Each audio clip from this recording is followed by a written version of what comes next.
O que você acha aí desse tema? 4 coisas que Jesus mudou na vida dele. Você, algum momento, você já tinha pensado que Jesus teria alguma coisa para mudar? É um pouco estranho a nós, né, pensarmos sobre isso. Mas eu vou te mostrar hoje à noite que Jesus precisou fazer mudanças na vida dele e ele foi uma pessoa aberta a mudanças. Então, de tudo que você já sabe sobre Jesus, eu acho que hoje à noite ele vai ser para nós novamente um exemplo desafiador. Porque, na verdade, o que todos nós que já nascemos de novo precisamos é sermos desafiados por Jesus na nossa caminhada, porque o objetivo do nosso Pai é nos tornar mais parecidos com Ele durante toda a nossa trajetória nesta vida, tá bom?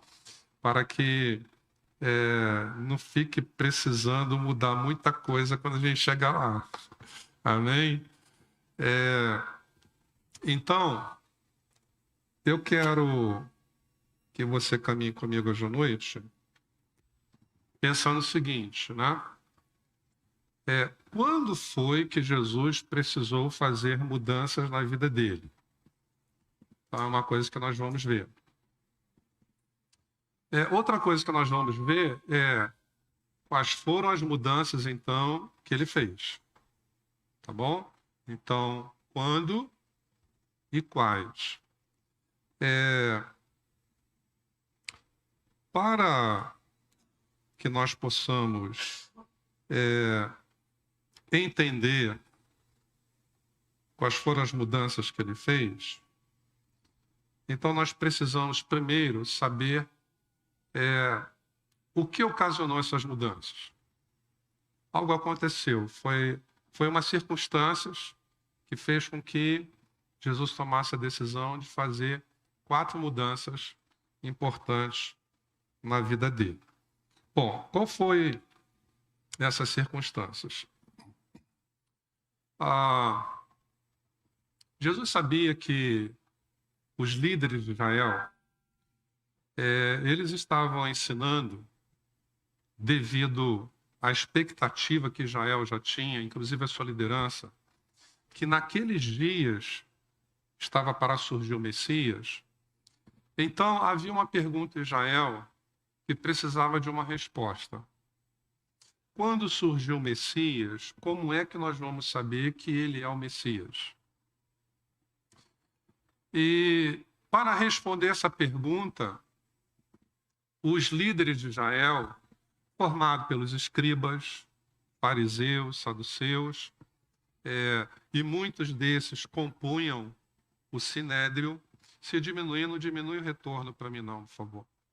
Então, as respostas que eles deram ao povo e que eles aprendiam desde criança era o seguinte: aquele que vai ser o Messias, ele vai fazer 3 milagres identificatórios.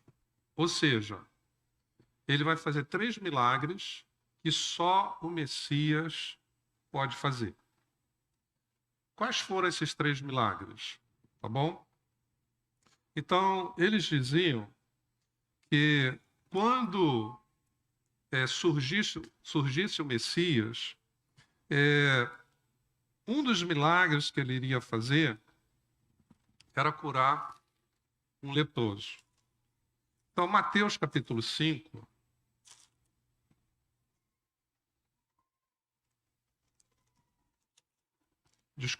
capítulo 8, Jesus, então, ele faz esse milagre que os rabinos ensinavam para Israel. Olha, quando for o Messias, ele vai curar um leproso. Sabe por que eles diziam isso? Porque Naamã foi curado de lepra, mas ele não era judeu, ele era gentio. E Miriam foi curada de lepra, mas ela foi curada de lepra antes da lei de Moisés. E quando Deus deu a lei a Moisés, no capítulo 13 e 14 de Levítico, então Deus estabeleceu um processo para os sacerdotes usarem para identificar se uma pessoa que tinha sido leprosa havia sido curada. Bom, por Deus estabelecer esse processo, então, os rabinos dos dias de Jesus sabiam que desde a época de Moisés até aqueles dias, nenhum leproso em Israel havia sido curado. Então, eles ensinavam em Israel, olha, porque já havia aparecido outros em Israel e tinham feito milagres. Mas então a questão era, mas como é que nós vamos saber que é o Messias? Então os rabinos diziam, olha, desde a lei de Moisés até agora, nenhum leproso foi curado em Israel. Então, quando for o Messias, ele vai curar um leproso em Israel. Então, aqui no capítulo 8, aí você vê que Jesus conhecia esses ensinos, ele cura o leproso, e ele sabia que ele estava fazendo o primeiro milagre identificatório do Messias. Então, é por isso que você vê, no versículo de número 4, Jesus fala o seguinte para o leproso: olhe, não conte isso a ninguém, mas vá, apresente-se ao sacerdote e faça a oferta que Moisés ordenou para servir de testemunho ao povo. Quando Jesus faz esse milagre, né, ele já tinha passado talvez 6 meses na Judéia, e quando o primo dele, João, é preso, então ele sobe, obrigado Douglas, ele sobe e vai para a Galileia. E ele já tinha feito alguns milagres. Ele já estava relativamente famoso na Galileia. Pessoas de várias regiões circunvizinhas já estavam afluindo para Cafarnaum e entupindo ali aonde Jesus estivesse, seja na sinagoga, na casa de alguém, na beira da praia. Só que, neste momento, Jesus ele resolve se identificar para a liderança de Israel, dizendo, olha, eu sou o Messias. Vocês não ensinavam que quando aparecesse o Messias, ele iria curar um leproso em Israel? Pois bem, está aí, e eu estou enviando esse homem a vocês. Façam o processo que Moisés ensinou em Levítico 13 e Levítico 14, especialmente o 14. Tá? Então era um processo longo, havia vários tipos de ofertas que precisavam, né? Haviam etapas a serem cumpridas, os sacerdotes precisavam saber se realmente a pessoa tinha sido leprosa, então eles queriam ouvir testemunhas, eles queriam saber quem havia curado aquele leproso, então havia todo um processo a ser cumprido. Por isso que Jesus, lembrando para você, ele está na Galileia, não havia os meios de transporte que você tem hoje. Não sabemos a condição deste homem. Naturalmente, ele foi ajudado para fazer essa viagem, porque como leproso, ele não tinha renda, ele não tinha emprego, ele não tinha recurso, mas Jesus falou, vai para Jerusalém. Talvez aí uma distância de uns 400 quilômetros. Então, e ele foi. E como é que nós sabemos que ele foi? Porque o livro de Mateus nos relata, né, que depois de algum tempo, uma comitiva de fariseus, representantes do Sinédrio, foi para Cafarnaum, porque esse processo havia sido aberto. Jesus queria que o processo de investigação, se o movimento eles consideravam relevante ou irrelevante. Se eles dissessem lá em Jerusalém, olha, é irrelevante, eles estariam dizendo, olha, aconteceu um milagre, mas ele não parece ser o Messias. Aquilo parava. Se eles dissessem que era relevante, o processo ia ter uma outra etapa, que era a etapa inquiritória, em que eles iam mandar uma comissão para questionar aquela pessoa que estava defendendo o seu Messias. E isso aconteceu. Então, significa que nós podemos saber que o relatório deles, que foi dado, aquela primeira comitiva deu, quando chegou, retornou a Jerusalém, foi, olha, o movimento é relevante. É como se fosse assim, há fortes indícios que ele é. Vamos continuar o processo. Então, Jesus fez esse milagre, que foi o primeiro, e se você folhear comigo, vem mais à frente um pouquinho, no livro de Mateus, no capítulo 12, ele faz o segundo milagre identificatório do Messias. Capítulo 12, versículo 22. Quando ele curou um endemoniado, cego e mudo. Veja no verso 22, e diz assim, ó, Jesus o curou e o homem passou a falar e ver. Olha o que acontece. E toda a multidão se admirava e dizia, não seria este, por acaso, o filho de Davi? Quando Jesus faz esse segundo milagre identificatório do Messias, os rabinos também estavam ensinando, porque os rabinos, irmãos, eles expulsavam demônios também. Então, isso acontecia em Israel.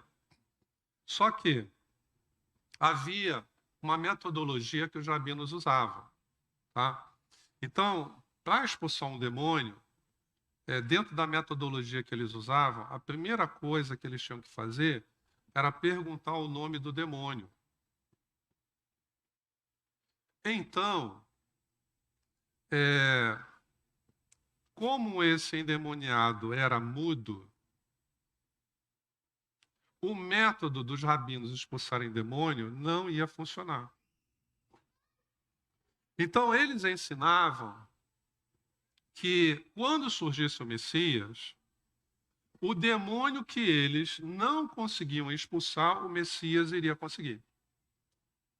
Porque ele não ia estar dependente desse método rabínico. Ele teria autoridade suficiente de expulsar o demônio sem perguntar o nome dele. É certo que houve outras ocasiões que Jesus fez isso, pelo menos uma, mas aqui Jesus, ele conhecendo que os rabinos ensinavam para Israel, olha, quando vier o Messias, ele vai fazer 3 milagres que nenhum profeta fez e nenhum de nós, Deus já nos usou para fazer. Quais são eles? Vai curar um leproso. Qual é o segundo? Ele vai curar um endemoniado mudo. Ele não vai depender de saber o nome do demônio para expulsá-lo diretamente, mas ele vai ter tamanha autoridade espiritual que ele vai fazer isso. Então, quando Jesus faz esse segundo milagre, vai haver uma reação que nós vamos precisar examinar.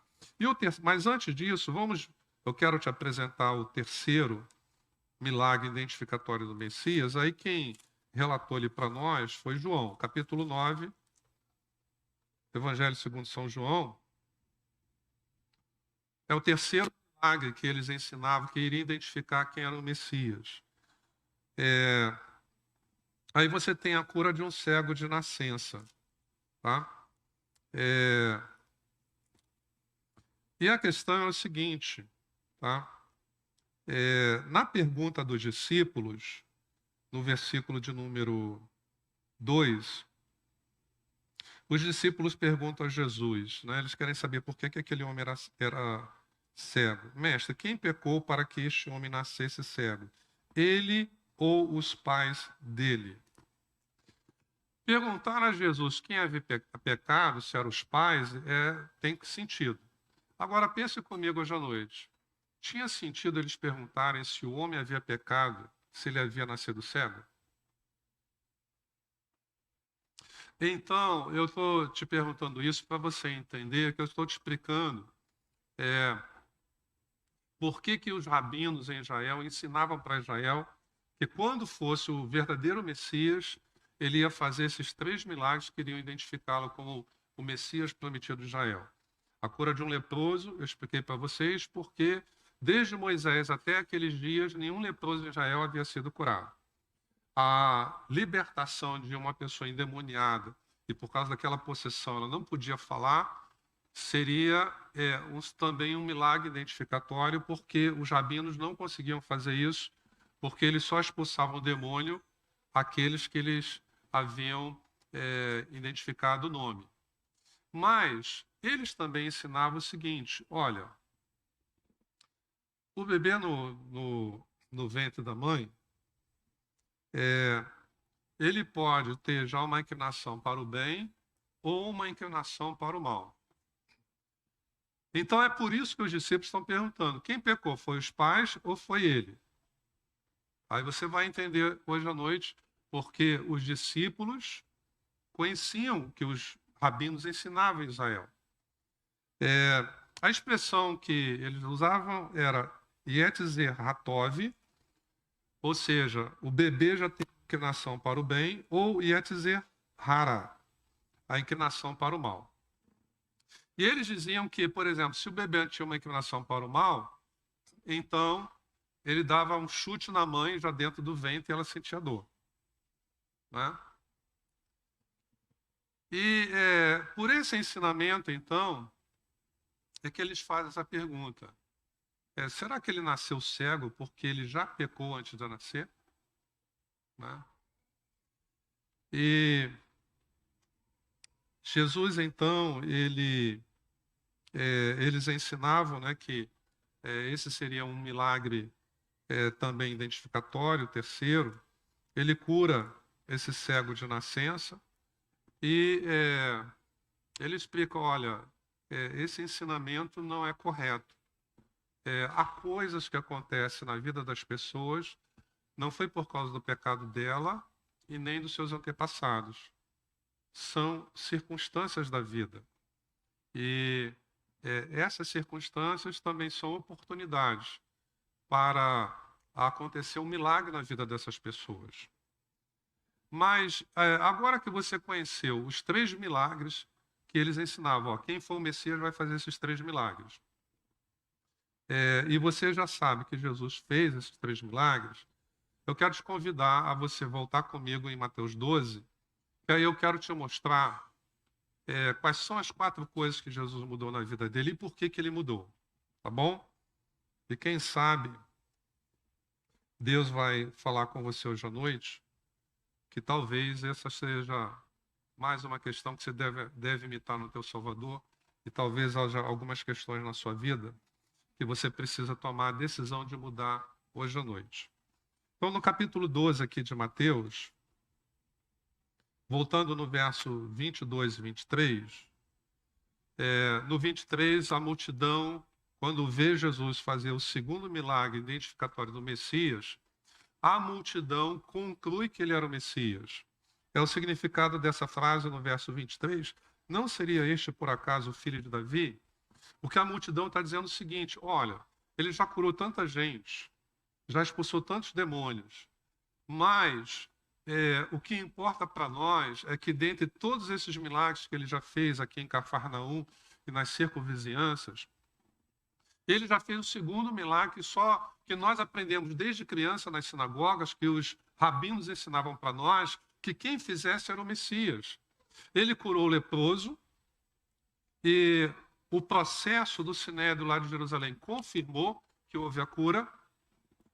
Tanto é que eles mandaram a comitiva para investigar quem tinha feito o milagre. E agora ele curou um endemoniado mudo, que nenhum dos nossos líderes poderia curar. Então a multidão está dizendo, então ele é o Messias. Olha o que acontece. 24, os fariseus daquela comitiva que tinha vindo de Jerusalém, eles estão agora pressionados pelas circunstâncias. E eles tinham 2 opções. Se nós concordarmos com o povo, não vamos poder voltar atrás. Mas se nós discordarmos, nós vamos ter que dar uma boa razão. Porque nós não podemos dizer que o milagre não houve. Qual foi a alternativa que eles escolheram? A segunda. Então, eles não confirmaram a conclusão do povo de Israel, mas eles quiseram desqualificar o milagre, dizendo que Jesus havia expulsado o demônio porque ele estava possesso do líder de todos os demônios, e que eles chamavam de Beuzebu. Né? Beuzebu quer dizer o deus das moscas. Mosca gosta de coisa estragada, não é? Então, se você acumula coisas estragadas espiritualmente, moralmente, na sua mente, no seu coração, você está criando um ambiente espiritual dentro de você que atrai Beelzebul. O que atrai moscas? Você deixa uma comida estragar na sua casa. O animal faz as fezes lá no seu quintal, na sua área, e você não limpa. Pouco tempo depois, o que tem? No alimento estragado ali nas fezes, mosca. Elas gostam de coisa estragada. O diabo, ele faz você se interessar por coisas estragadas, para você ver, ouvir, ler e praticar. Porque aonde tem coisas estragadas, ele gosta de estar. Então, seja uma pessoa seletiva, tá? O que não presta, coloca do lado. Amém? O que o pecado estraga, rejeita, para que Beelzebul não tenha um ambiente que é agradável a ele na sua vida ou na sua casa. Então, o que acontece? Aí eles não aceitam, eles dão um veredito, né? Como representantes do Sinédrio, eles estão dizendo para o povo o seguinte: vocês acham que ele é o Messias, mas nós estamos declarando que ele não é o Messias. Não reconheçam ele como Messias. E isso é tão sério que Jesus, então, se posiciona a partir do verso 25. Jesus vai primeiro dizer: olha, a análise de vocês está equivocada, porque se eu tivesse expulsado o demônio por estar possesso de Beelzebul, o chefe deles, ele estaria com o reino dividido, e isso não é razoável, o raciocínio de vocês não está certo. Depois ele continua o argumento dizendo: olha, vocês também expulsam demônios, e vocês dizem que estão sendo usados pelo Espírito de Deus. Vossos filhos também fazem isso. Então, como é que vocês são usados pelo Espírito de Deus para expulsar demônios? E eu expulsei um demônio e estou sendo usado pelo Espírito maioral dos demônios? Mas só que depois de Jesus mostrar para eles o quanto eles estavam errados, aqui a liderança de Israel, no verso 30 até o 32, Jesus fala que tipo de pecado eles estavam cometendo naquela hora: a blasfêmia contra o Espírito Santo. E Jesus, ele nomeia esse pecado dizendo que é o único pecado imperdoável. Qual é o único pecado imperdoável? A rejeição consciente a Cristo. É o que eles estavam acabando de fazer. Qualquer pecado que alguém possa cometer, quando ela se aproxima de Deus via Jesus Cristo, arrependido, esse pecado é perdoável. O único pecado que não será perdoado por Deus naquele grande dia do julgamento, está lá registrado que você rejeitou a Cristo. Esse pecado não tem perdão. Então Jesus diz para eles: olha, eu me declarei como o Messias prometido de Israel. Eu dei as evidências. Eu forneci as provas. Vocês me rejeitaram apesar das evidências. Esse pecado é imperdoável. E nós devemos pensar o seguinte: o livro de Hebreus fala que quando você se desvia, você se afasta, você anulou o sacrifício de Cristo por você. Então, eu quero que você pense hoje à noite. Tem gente que faz igual os fariseus e a liderança da época. Rejeita Jesus e nunca deixou nem vai deixar entrá-lo na sua vida e no seu coração. Mas, talvez eu possa dizer, pior do que esses, é aquele que, como diz o livro de Hebreus, capítulo 6,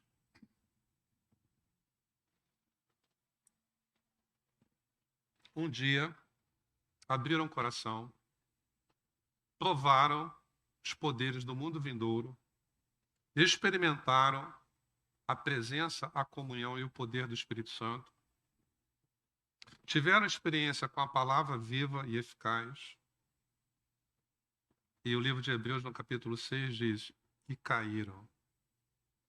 Aí fala assim, é impossível renová-los para o arrependimento. Então, ou você rejeita Jesus para ser salvo, mas é importante hoje à noite você saber que quem está desviado rejeitou Jesus depois de ter sido salvo. E tanto para um como para outro, então essa declaração de Jesus é válida. Esse pecado é imperdoável. O único pecado que Deus não perdoa é você rejeitar quem ele enviou para revelar o amor dele a você.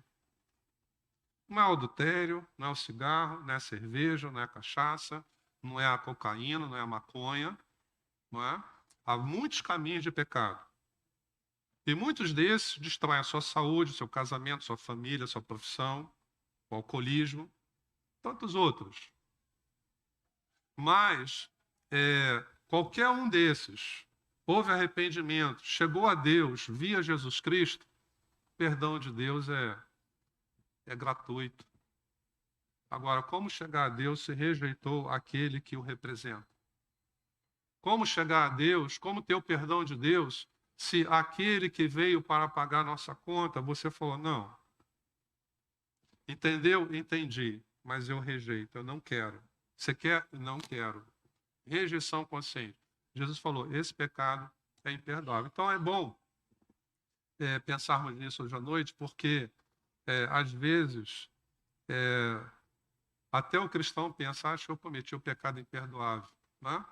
Porque falou uma besteira, e era uma besteira mesmo, né? E às vezes falou com Deus, às vezes falou com o Espírito Santo, mas Jesus está dizendo aqui para Israel, como nação, o povo e os seus líderes, olha, rejeitar aquele que representa Deus perante os homens, esse pecado é imperdoável. O Espírito Santo trabalhou para isso. E você rejeita esse presente de Deus, esse pecado é imperdoável. E a partir do verso 33 aí em diante, Jesus ele vai emitir alguns juízos para Israel e para a liderança. Porque o que aconteceu aqui nessa ocasião, meus irmãos? A liderança, por que eles não quiseram reconhecer Jesus como Messias, apesar das evidências?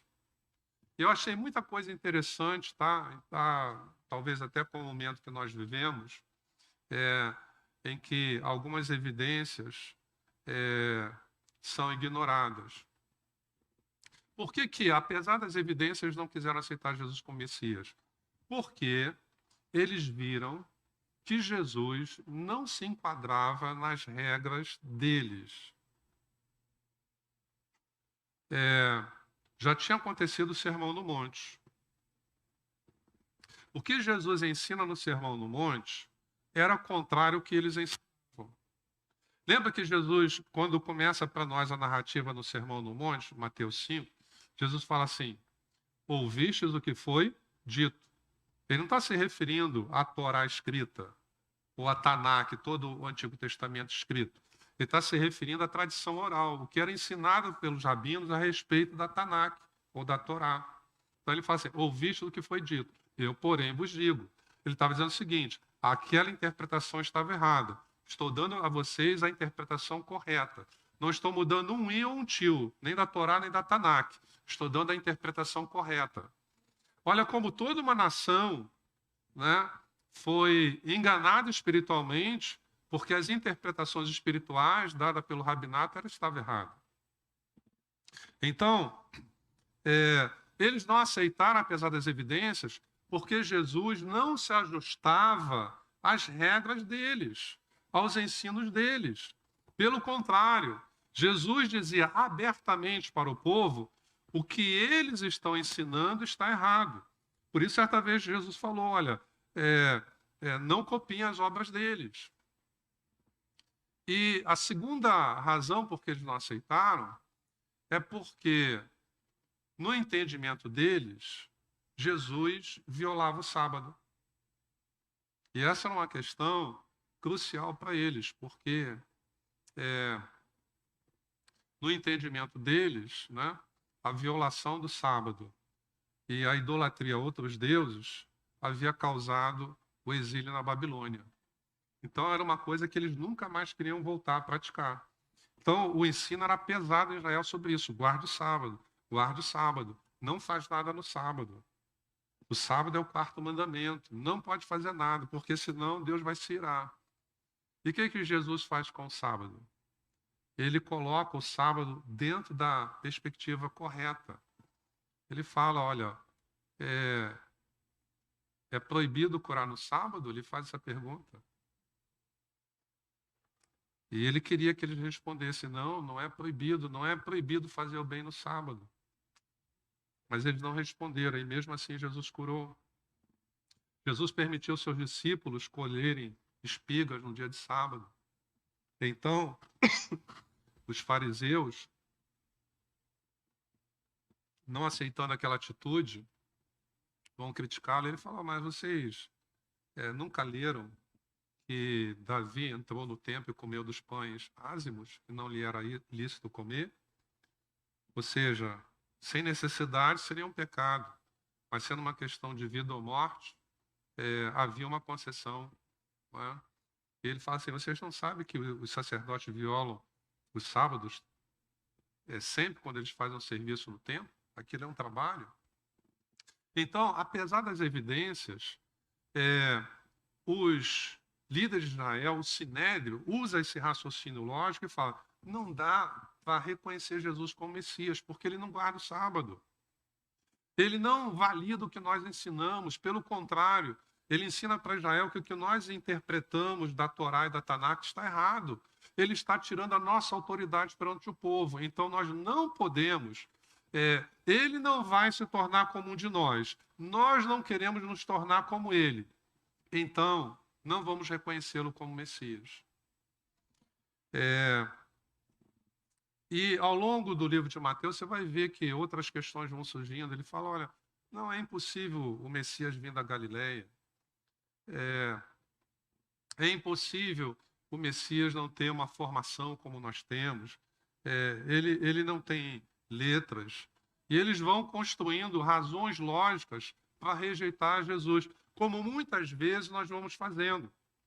Se espiritualmente não temos argumentos suficientes para rejeitar Cristo, vamos usando a nossa razão, não é? Para rejeitar Jesus, como eles fizeram. Então, Jesus emite o juízo para eles e para aquela geração. Você vê no versículo 39, aí é a primeira vez que Jesus chama aquela geração, como ele vai chamar em outras vezes, geração má, geração perversa. Verso 39, mas ele respondeu, uma geração perversa e adúltera pede um sinal, mas nenhum sinal lhe será dado, senão o do profeta Jonas. É a partir daí que Jesus vai fazer 4 mudanças na vida dele, e agora você já conhece o contexto, né? Quando que ocorre a mudança? É antes dele fazer o terceiro milagre identificatório, que aí ele já desceu da Galileia, ele já está nos últimos dias na Judéia, quando ele vai curar o cego de nascença, tá bom? Então, quais foram as 4 mudanças que Jesus fez e por que ele fez? Primeiro, por que ele fez? Porque ele viu que não adiantava ele continuar da mesma maneira, porque ele havia sido rejeitado claramente. O que ele continuasse a fazer da mesma forma ou a falar da mesma maneira, iria continuar sendo rejeitado do mesmo jeito. Então, por isso que você vê no verso 38, eles pedem um sinal e Jesus fala, olha, mudei. O sinal que eu tinha que dar, eu já dei. Não vou dar mais nenhum. Não é? A evidência que eu tinha que dar para vocês reconhecerem que eu sou o Messias prometido, eu já dei. E as razões por que vocês rejeitaram essas evidências, eu já respondi que elas não fazem sentido. Então, eu não vou mais dar nenhum sinal para mostrar a vocês quem eu sou, porque eu sei que isto não vai adiantar. Eu aprendo aqui com Jesus que algumas expressões que nós usamos, muito comuns, Jesus aqui ele está vivendo elas, né? Eu não vou dar murro em ponta de faca, né? Eu não vou malhar em ferro frio, porque o antigo é, a, não é torneiro, estou esquecendo o nome do profissional, ferreiro, né? Ele malhava em ferro quente, né? Ele tinha que esquentar o ferro, deixar em brasa para malhar em cima da bigorna. Então daí a expressão não vou malhar em ferro frio. Ferro frio é difícil de moldar, né? Tem que esquentar, estar em brasa para poder malhar. Então, Jesus ele falou, olha, eu já vi, eles já definiram o caminho deles. Eles já deixaram bem claro a escolha que eles fizeram. Então, já estou mudando. Vocês querem mais um sinal? Não vou dar. Então, a primeira mudança que Jesus fez na sua vida é a mudança de propósito. Tá? Ou seja, Jesus estava dizendo o seguinte, olha, eu fiz os milagres identificatórios do Messias. Vocês rejeitaram. Então não vou mais fazer sinais identificatórios do Messias. Ele fala assim, nenhum sinal vai ser dado. Eles queriam mais um sinal identificatório. Ele fala, não vou dar mais. Jesus continuou fazendo milagres? Sim. Mas os milagres que ele continua a fazer tinham um outro propósito. Não era mais levar os líderes de Israel e nem Israel identificá-lo como Messias, mas treinar os seus discípulos a liderarem a igreja quando ela nascesse e a suprir necessidades pessoais de pessoas que demonstravam a fé nele. Então, aqui nós aprendemos o seguinte, olha, será que na nossa vida há alguns momentos que Deus fala para você mudar de propósito e você não entende ou entende e não aceita mudar? Então é interessante nós vermos que Jesus mudou de propósito e a decisão ele deixa bem claro, olha, não vou fazer mais. Né? Eu fiz e não funcionou. Então eu mudo meu propósito. Não estou mudando a minha missão. Não estou mudando o meu ser. Não estou mudando o meu caráter. Mas, já que fazer milagre identificatório não serviu, eu vou fazer milagres para treinar os meus líderes, eu vou fazer milagres para atender a necessidade de pessoas que vão demonstrar sua fé em mim. Quando você precisa, ou quando Deus fala com você para mudar de propósito, você muda?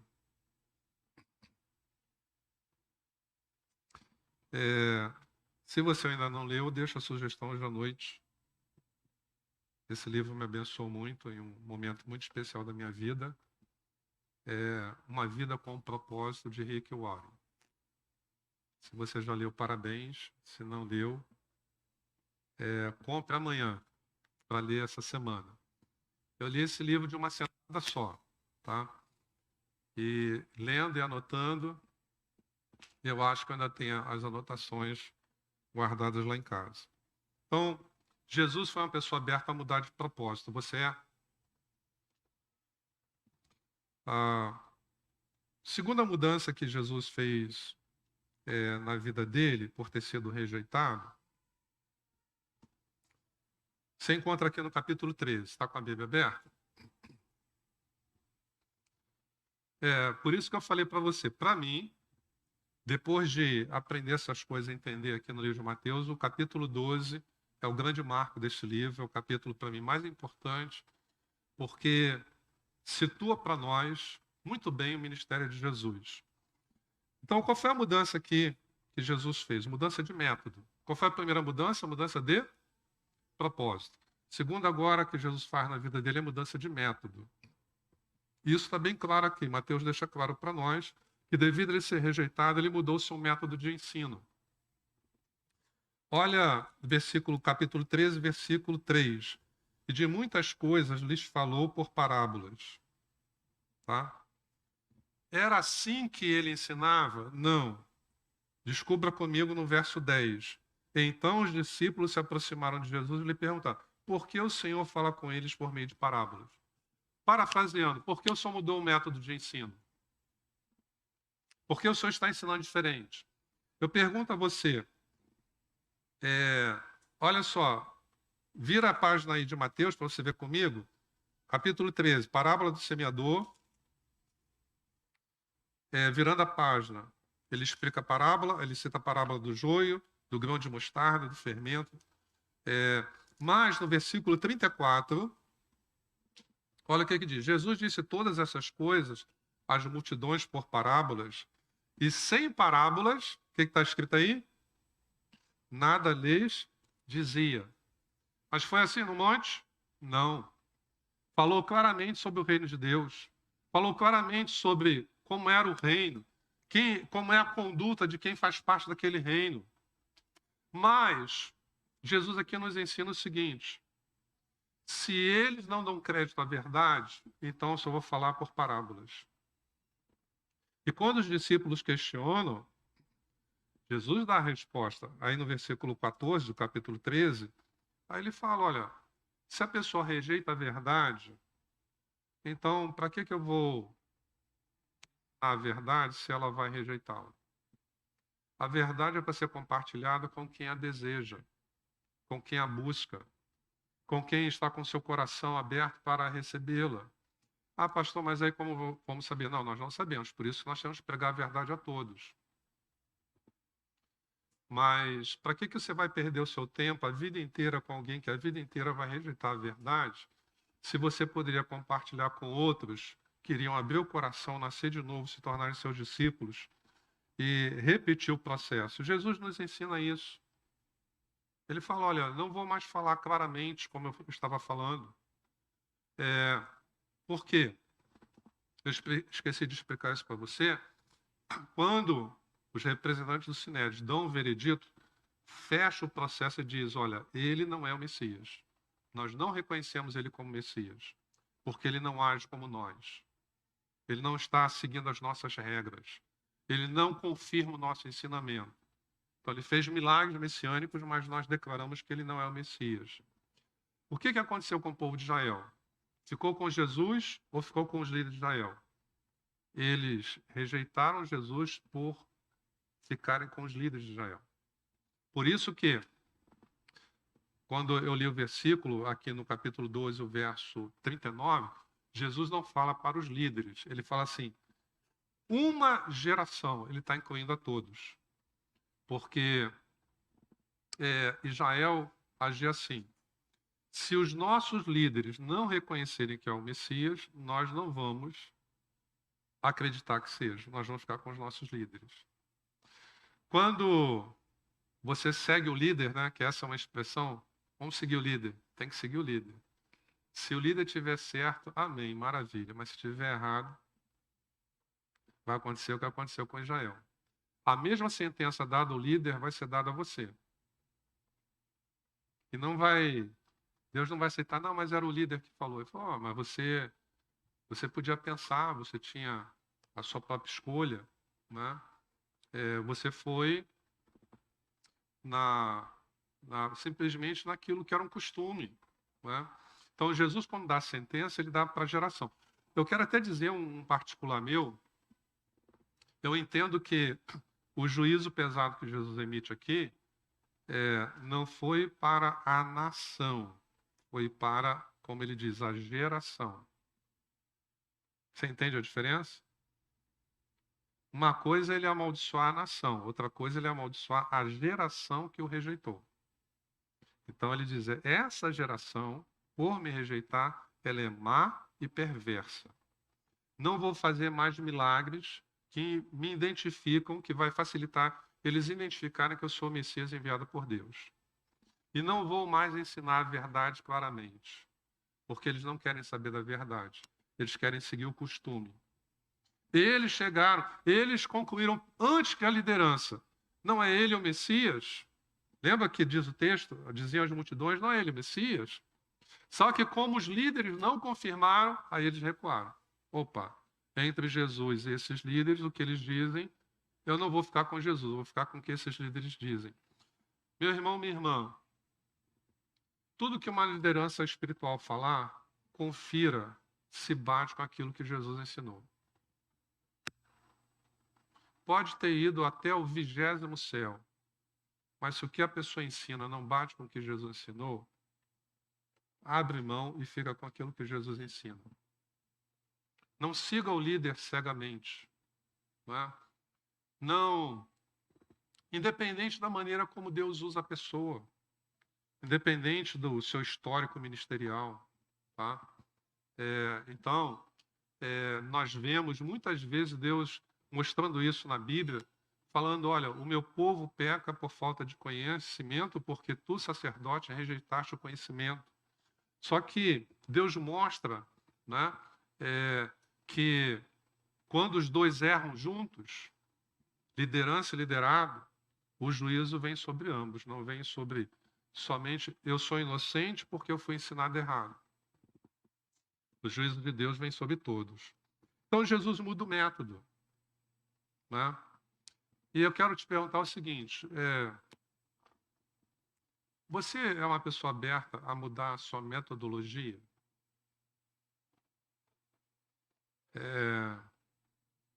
Às vezes em coisas simples. Então vamos começar com coisas simples. O seu método, o seu costume, né? Porque aí o seu costume virou um método. Você só escuta música alta no carro.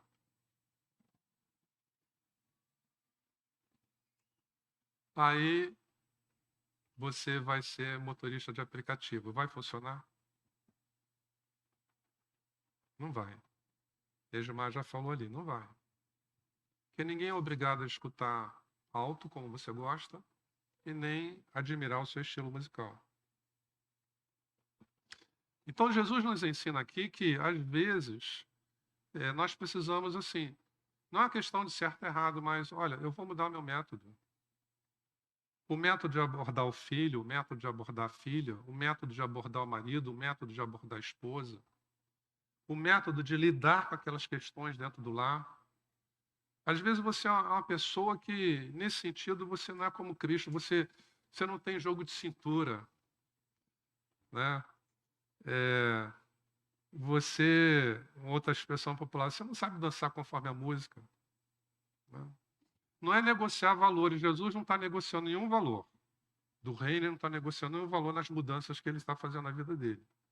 Mas ele está dizendo o seguinte, olha, eu sou uma pessoa flexível. Se não dá, não dá. Se é necessário mudar no relacionamento, eu já estou mudando. Né? Já estou mudando. Não vou esperar para ver, não. Já estou mudando. Então, do jeito que eu vinha falando para esse povo, não funcionou, não gerou mudança, agora eu vou falar de outra forma. Não é? Porque, às vezes, irmãos, nós nunca mudamos a nossa metodologia em coisas da nossa vida. Não é? Então, nós colocamos um escudo ou a desculpa no nosso temperamento. Não, esse é o meu temperamento. Tem coisa que é do temperamento, mas se é do temperamento errado, o temperamento não pode ser o escudo protetor. Né? Independente do temperamento, é errado. Né? Então, existem temperamentos que são mais soltos. Né? Comeu, lanchou na sala, levantou, o que fica no braço do sofá? A caneca, né? o prato, né? E tantas outras coisas, às vezes acontecem. Né? Então, não, isso é do meu temperamento, eu sou assim mesmo. Ok, mas é certo ou errado? Né? Então, acho que é bom a gente pensar um pouquinho o seguinte, é do temperamento? É. Mas é certo ou é errado? Né? Isso é qualidade do temperamento ou é defeito? Porque às vezes nós queremos que os outros engulam o nosso temperamento naquilo que é defeito, mas que os outros têm que encarar não como defeito, mas como característica do temperamento, né? Então, o Tim LaHaye já falou muito sobre isso, né? Qualidades e defeitos do temperamento. Então, não esconda os defeitos como se fosse assim, é uma coisa que não precisa mudar porque é o temperamento que Deus me deu. Eu prefiro pensar se é errado, todos nós, independente do nosso temperamento, identificamos, é colérico, é sanguíneo, é fleumático, é melancólico, precisamos mudar. Então, Jesus, ele ensina para você o seguinte, olha, quando eu precisei mudar o meu método, eu mudei. Já viu, assim, empresário cristão que não mudou o método da empresa e faliu? Já viu, assim, funcionário que mudou todo o setor, ele não conseguiu se adequar e foi mandado embora? Jesus ensina para a gente, irmãos, coisas, essa palavra, Jesus é sempre atual. Nós estamos vivendo num mundo que esse Jesus é o Jesus que nós precisamos, não é? Mudança de propósito, mudança de metodologia. É o mundo que você está vivendo hoje, um mundo de muitas mudanças. E nós precisamos colocar na nossa cabeça que Deus não muda em caráter, mas Ele muda em decisões, em escolhas, em atitudes. Às vezes nós confundimos, como Deus é imutável, aí nós não mudamos naquilo que Deus muda. Jesus é o retrato do Pai. O Pai mudou a decisão em relação a Nínive. Jesus está mostrando. Quem não mudava aqui na história eram os fariseus, mas Jesus estava mudando. Olha, quando é necessário, eu mudo. E eu quero que você, se é meu seguidor, você seja uma pessoa também aberta às mudanças que não são pecaminosas, não são para piorar você, mas mudanças que às vezes o meu Pai requer, para que você possa continuar, para que a sua missão possa avançar. Se Jesus não tivesse feito essas mudanças, a missão dele ia parar ali. Ao invés de durar mais 1 ano e meio ou 2 anos, ele teria sido morto já no início. Porque a partir desse momento já estavam conspirando para matá-lo. Mas o que ele faz? Eu vou mudar porque a minha hora não é chegada. Se eu não mudar, eu vou precipitar isso que deve acontecer. Eu sei que vai acontecer, mas eu não quero que aconteça fora da hora. Então, as mudanças que serão necessárias eu vou fazer. Mudei meu propósito, vou fazer milagres por outras razões. Mudei o meu método. Vou continuar falando sobre o reino, mas de outra maneira. Terceira mudança que Jesus fez na vida dele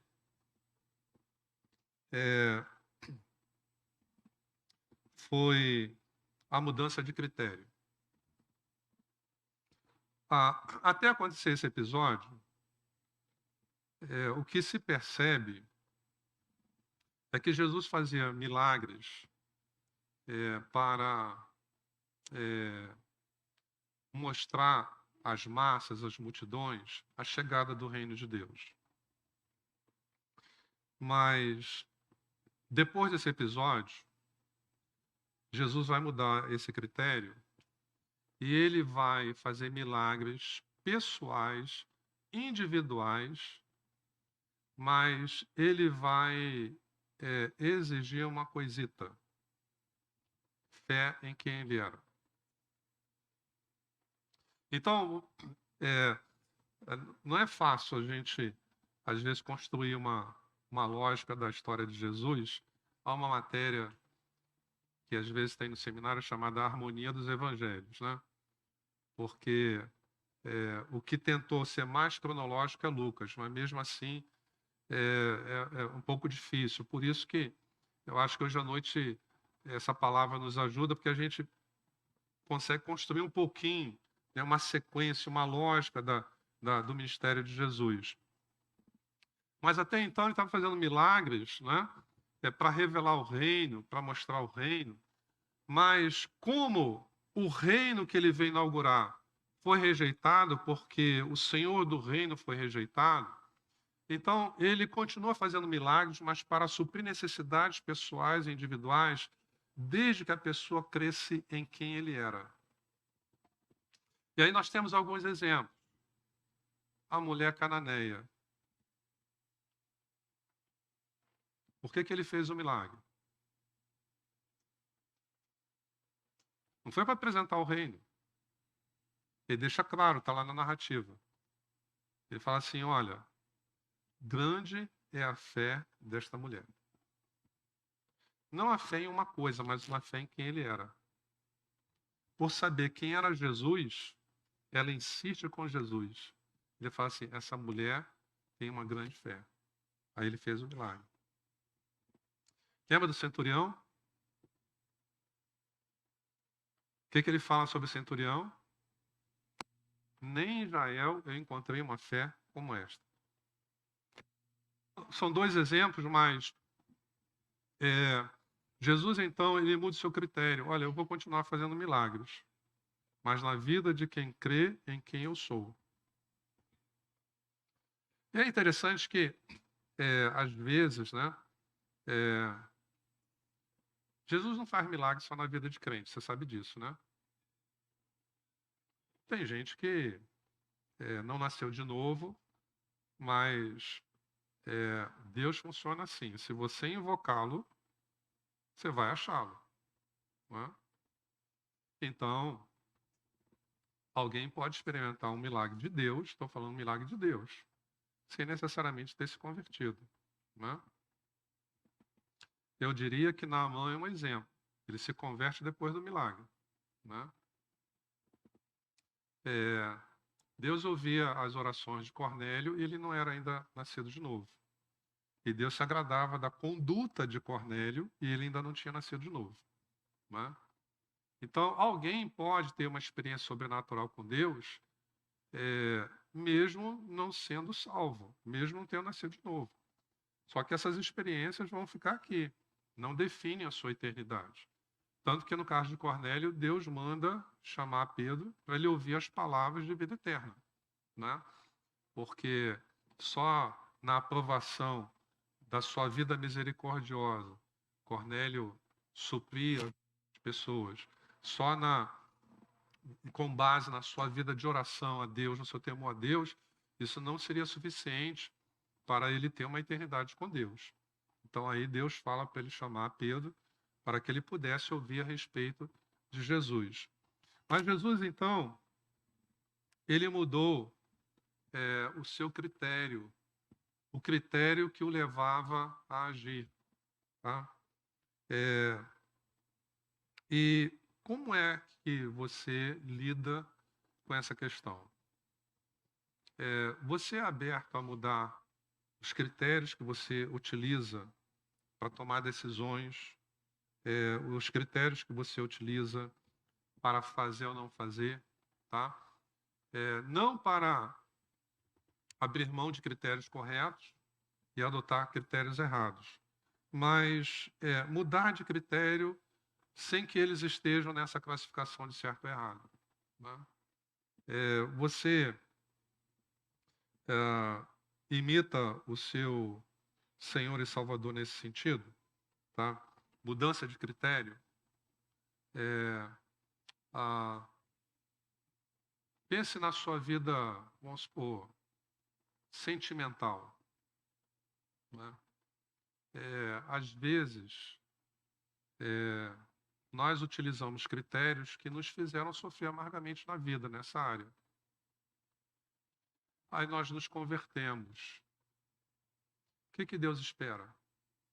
Que um dia você imite Jesus e fale assim, eu vou mudar os meus critérios de escolha para alguém fazer parte da minha vida. Deu para entender? Você cometeu muitos erros na sua vida financeira. E hoje bate um baita arrependimento. Você para e pensa assim, poxa, eu poderia estar bem melhor. Mas eu dei muita cabeçada. Fiz muita burrada. Mas você se converteu. Né? O que você acha que Deus espera? Que você imite a Cristo. Você pare, chega um momento e pense, não. Aí você faz, por exemplo, um curso de finanças, o curso CRAW. Né? Você participa de uma escola dominical que naquele trimestre estudou Deus, dinheiro e sexo. O que Deus pretendia com isso? Você está naquela classe, você ter feito aquele curso? É só você engordar espiritualmente? Deus pretendia que você mudasse de critérios na sua vida financeira e falasse, olha, aquilo aconteceu porque eu tinha esses critérios. Eu achava que o certo era agir assim. Agora, Deus me mostrou, eu tenho que ter outros critérios para que a coisa não se repita, não é? Então, Jesus, ele mudou o critério de fazer os seus milagres. Vou continuar fazendo, mas agora em quem reconhecer quem eu sou. Reconheceu quem eu sou, não é? Tem fé em quem eu sou, então vai experimentar o milagre. Então, Jesus mudou de propósito, Jesus mudou de método, Jesus mudou de critério, e agora a quarta e última mudança, Jesus mudou de mensagem. Quero te mostrar isso, tá? Aqui no livro de Mateus mesmo, capítulo 16. Olha o que está no versículo 20.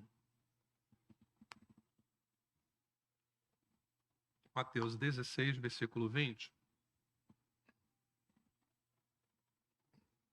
Agora, você já sabe, né? Ele deu evidências que ele era o Messias, mas os líderes o rejeitaram e Israel foi junto, o povo foi junto. Só que aqui, agora, ele está questionando os 12. Né? Ele está dando a oportunidade. Olha, vocês querem ficar comigo ou querem fazer o povo? Ficar com os líderes de Israel. Então, Pedro, ele dá a resposta e fala, não, só o Senhor tem a palavra de vida eterna e nós sabemos que tu és o Cristo de Deus. Não é? Então, diante dessa resposta, né, Jesus fala para eles o seguinte, versículo 20. Então Jesus ordenou aos discípulos que não dissesse a ninguém que ele era o Messias. Só que não foi assim no início. Veja Lucas capítulo 9, versículo 2. A primeira missão que ele dá aos discípulos era para pregar a chegada do reino e que o Messias havia chegado. Lucas capítulo 9, versículo 2.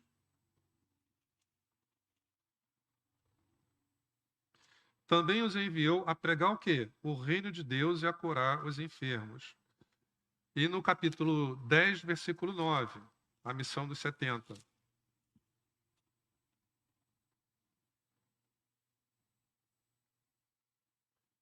Curem os doentes que nela houver e digam ao povo dali, o reino de Deus se aproximou de vocês.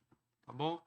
Então, Jesus aqui, ele está vendo o seguinte, olha, vamos mudar a nossa mensagem, vamos mudar o nosso discurso, vamos mudar a nossa maneira de falar.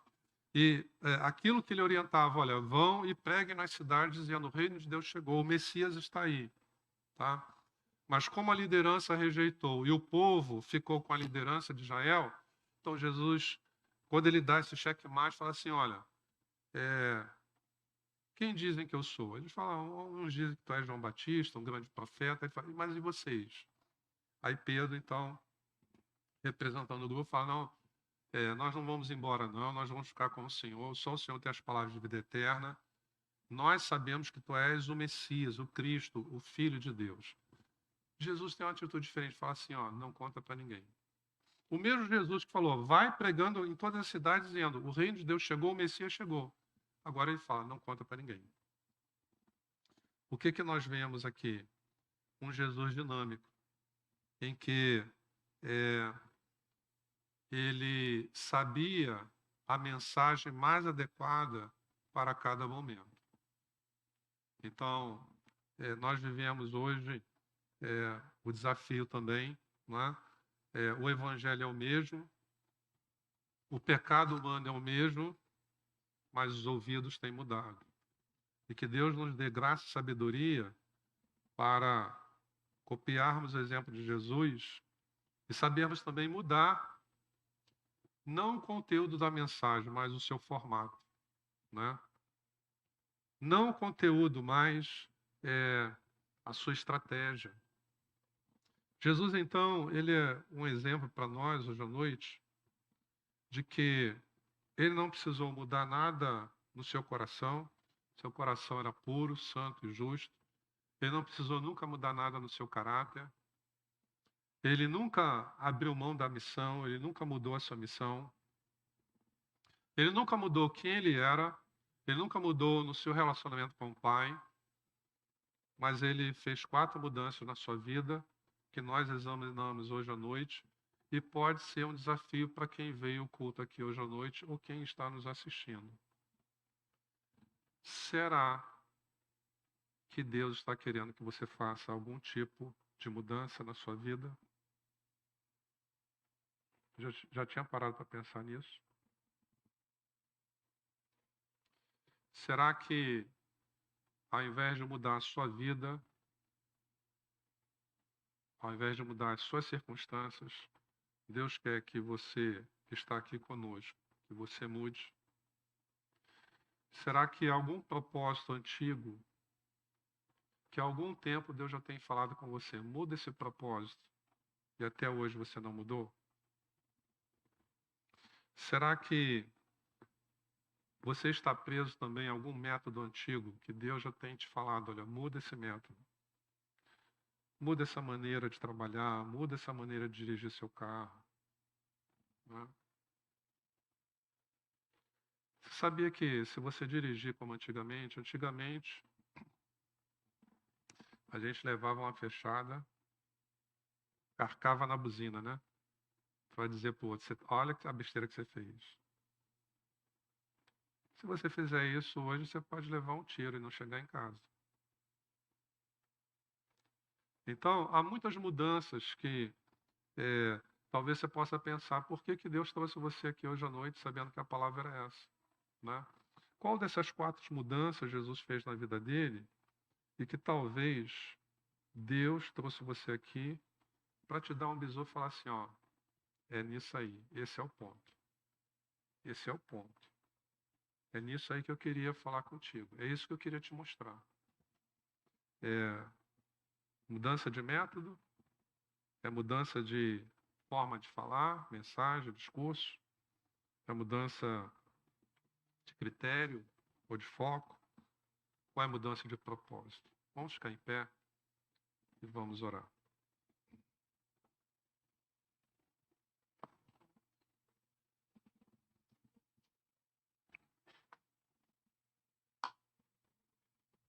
Vamos orar juntos? Eu vou falar e vocês repetem juntos a seguir. Senhor meu Deus e meu Pai, obrigado, porque nesta noite eu pude chegar à tua casa, eu pude ouvir a tua palavra e ouvir a tua voz, que é luz para o meu caminho. Neste momento, eu quero te dizer que eu sei quais são as questões principais porque eu ouvi esta palavra. Meu Deus, eu quero te dizer, fica tranquilo, eu já entendi. Eu entendi o que é que eu preciso mudar. E agora, eu só peço ao Espírito Santo que efetue em mim o querer e o realizar. Mais uma vez, eu quero dizer o quanto eu amo e admiro Jesus. E que Ele é o meu grande exemplo, o meu grande desafio de vida. E a minha decisão é copiá-lo e imitá-lo a minha vida inteira. Eu faço essa oração em nome de Jesus. Amém.